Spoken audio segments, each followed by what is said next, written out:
So I'm going to demonstrate an interactive lecture approach.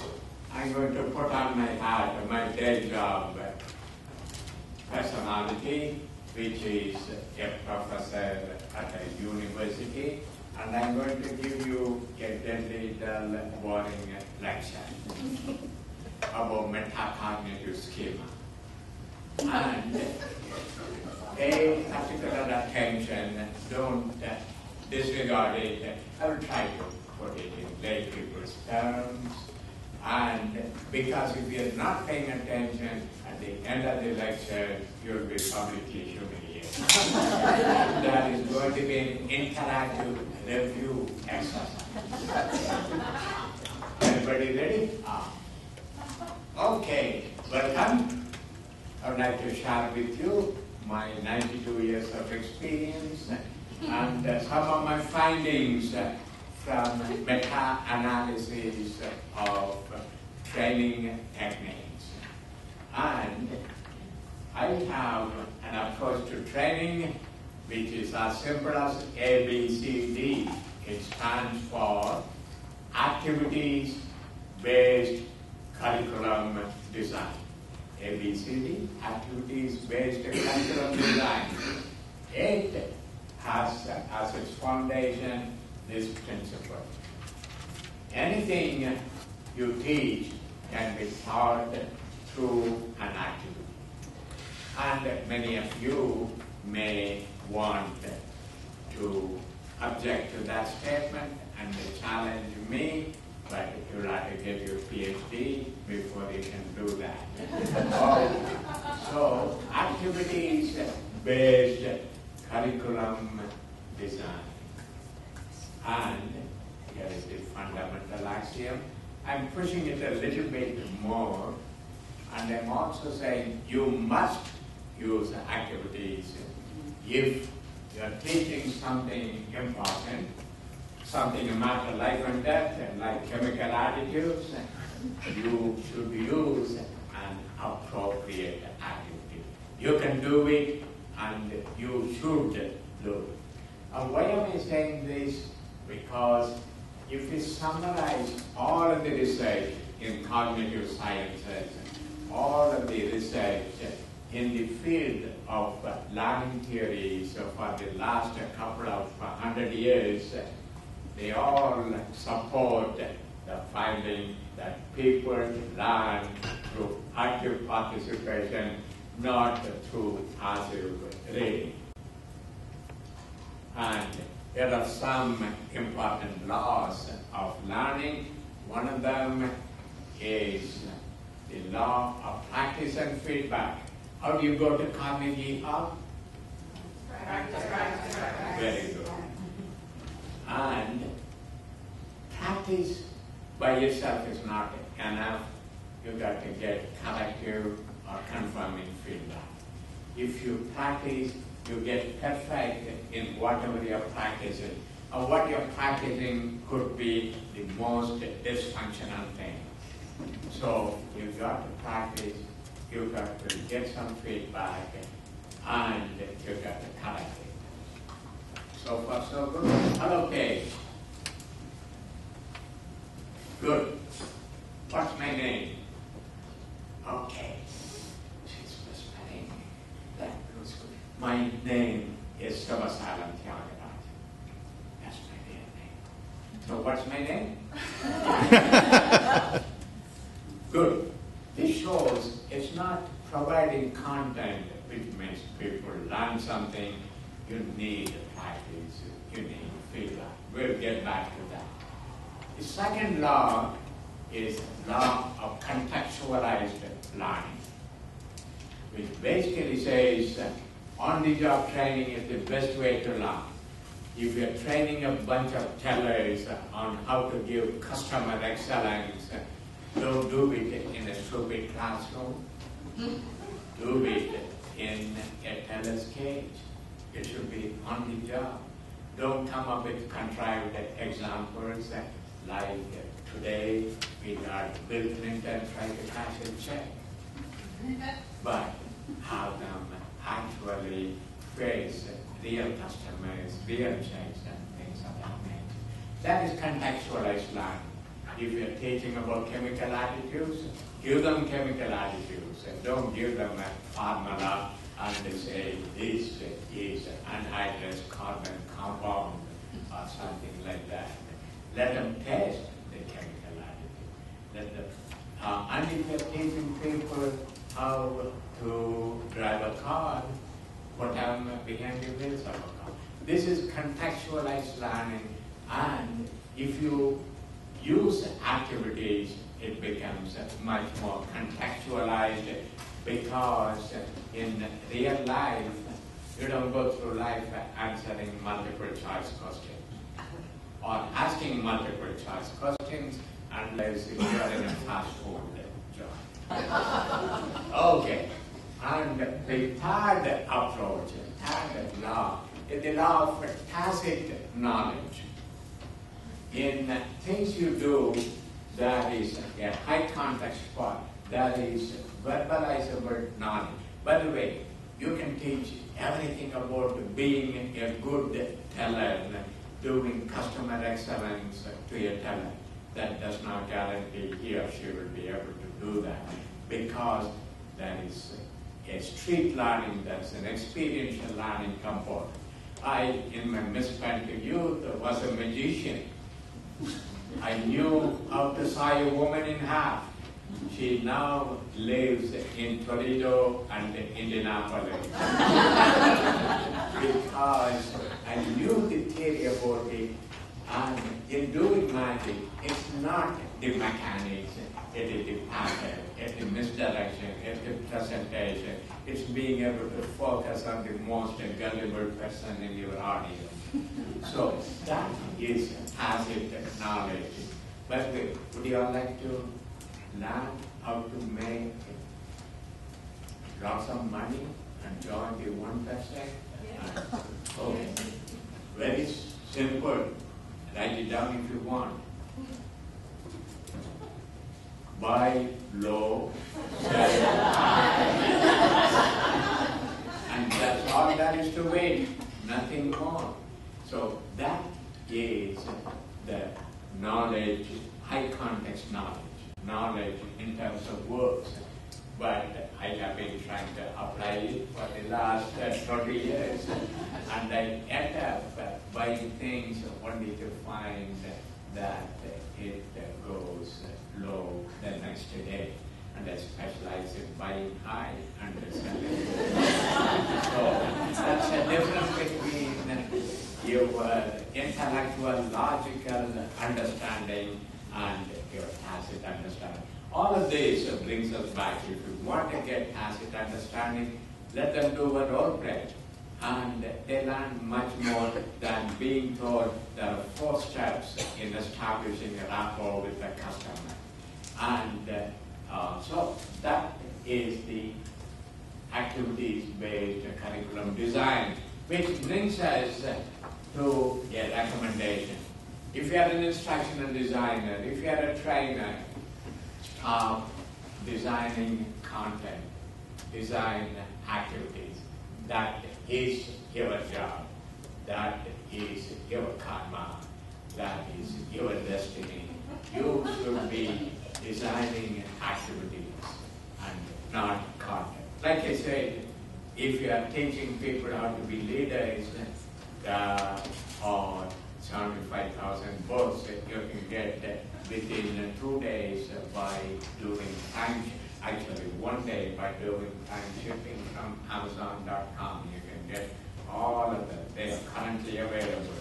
They'll ship out within 24 hours if you order it before 2 p.m. today. And content is coming out of woodworks. When I was new to this business, we ordered content. All content was proprietary. We charged people money to learn about the 3 principles of relationship banking. Now, content is freely available. All you have to do is to do a Google search. And let us say you get 1 million documents. Let us say 90% of that is totally stupid. You still got 10,000 valuable pieces of information. So don't design content, design activity. And a corollary is reduce the amount of content you present through lectures, through animated slide displays, and increase the amount of the time you facilitate activities. And we have all been brainwashed into thinking giving information equals training. All training has two components. You've got to have content, you've got to have activities. And content without activity is technically called inert knowledge. It is information you know which is never used, totally useless, unless it's a question for the final jeopardy. So, content without activity is useless. Activity without content is just a simulation of headless chicken. There are people who do a lot of activity, no content. You've got to have both content and activity nicely integrated with each other. My contention is content exists, and we'll come back to that. Activity, you design activity which will force people to interact with different content resources with each other in a meaningful fashion. Use existing content resources. Don't whine and say, hey, I'm teaching something special. There is no content available. Anything you want to teach, content is available. And I will keep hammering that point until you guys throw me out. So, speedy way for creating content, use existing content. Repurpose it, edit it, shrink it, modify it, do anything you want. And for designing activities, don't spend a lot of time just to steal the other name. And again, for any type of, any domain of learning, like procedural learning, like conceptual learning, principles, functional information, affective states, for any given type of learning, the templates available. And by the way, in case you're wondering where are the templates, one of the reasons if you have got this card, this is my business card. And if you look at the back, you will see my website address. How many of you have been to my website? And by last count, it contains 347 different templates. Again, there is a section called free games and activities. You can go steal any of the games anytime you want. I welcome you to do that. This is a part of the registration fee. You get a free lunch, you get pumpkin muffins, and you get access, online access. So that is what I'm recommending we should do. Okay, here we go. Everybody paid attention? Listen to the lecture, took notes. Now here is a moment of truth.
How do you feel about role play? Yeah, it is contextualized.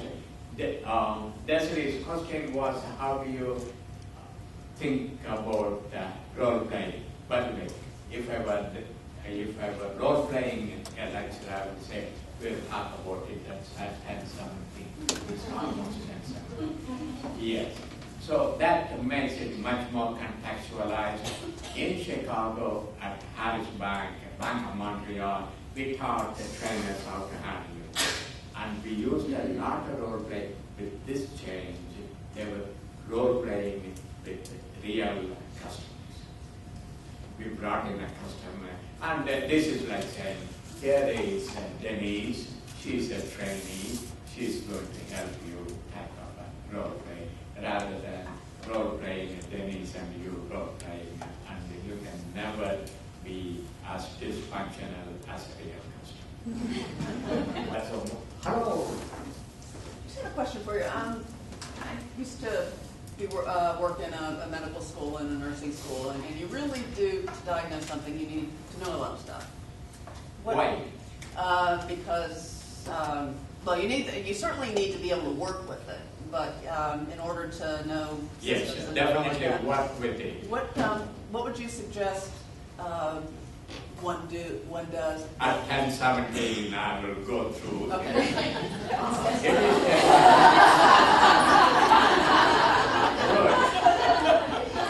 This is what I will do. You're working with the health service providers. I will say, here is a scenario. Here are a set of scenarios. Here is a pool of information available. You got databases, you got online directories. Here is the information, or here is a scenario. A patient comes and says, actually, I would use a clip from Dark Marty, from some medical TV show, and have a patient complain. Stop the video.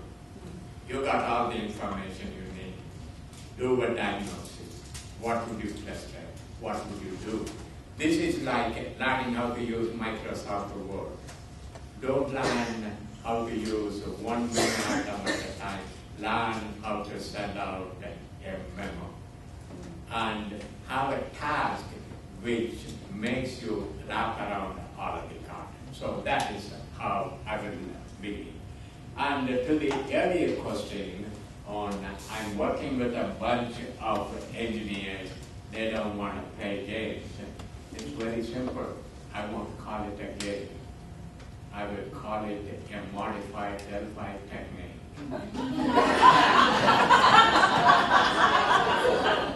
I will call it a non-computerized group decision support system. And I deal a lot with engineers of different kinds, including engineers in nuclear power plants. And it is your ability to keep a poker face and not use game-like, fun-like terminology. I will give you more examples. Meanwhile, back to the program in progress.